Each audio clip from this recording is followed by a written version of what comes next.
حقيقة احنا بعد هذا العمر الطويل اكيد مرينا بحياة ومرينا بتجارب. هذا موضوع مو شائك، وانما موجود في كل مجتمعنا العراقي والمجتمعات العربية اكثر شيء. هو هنا يعتمد على ثقافة الاهل وثقافة الزوجين.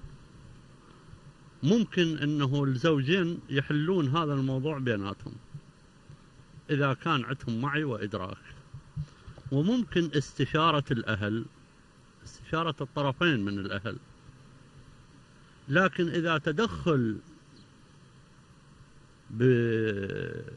بعنف من أحد أطراف الزوجين، من أهل الزوجين، هذا هنا يعقد المشكلة، وتعقيدها ما راح يصير بالصالح لا للأهل ولا للزوجين أنفسهم.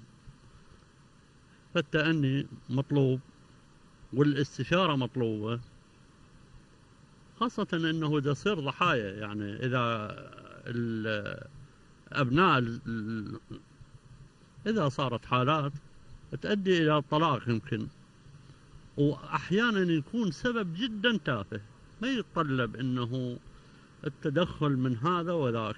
الحقيقة كثيرة هي المشاكل الاجتماعية التي تتكون في أواصر هذا المجتمع العراقي، ومن ضمن المشاكل الاجتماعية هي الزواج. فالزواج أواصر ارتباط معينة، هذا يعتمد على اختيار الزوجين.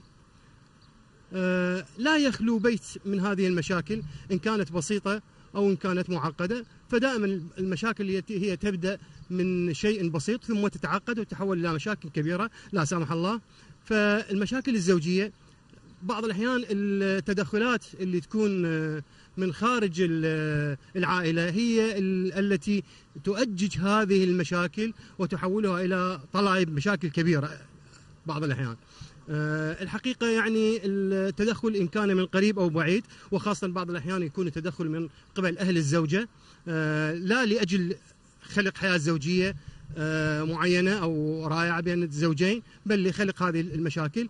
وأتمنى أن تكون كل العوائل العراقية بعيدة عن هذه المشاكل. من أسباب انهيار البيت الزوجي الجديد وخاصة بالأعمار الصغيرة نجد أسباب كثيرة منها الأهل. هناك عدم دراية وتوافق بالنوايا. أولا النوايا بالذات، أقصد النوايا أنه يجب أن تكون حسن النية بين الطرفين والاعتماد على العناصر الكبيرة بالعائلة لحل المشاكل الصغيرة وانهائها. اللوم لا يقع على عائلة أهل الزوج أو الزوجة في انهيار الحالة البيت الزوجي، لأن الأسباب تقع على الطرفين. وأنا بالذات ألوم وأضع كل اللوم على كبار السن ومن هم يديرون البيتين بالذات. هناك تدخل لمصلحة وممكن أن يحل النزاعات، وهناك تدخل يؤدي إلى انهيار العملية بأكملها. وهذا ما يكون أكثر عندما تختلف النيات الحسنة وتبدأ المشاكل في بداية أعمارهم الزوجية. إن لم تكن مصلحا فعليك أن تنصت.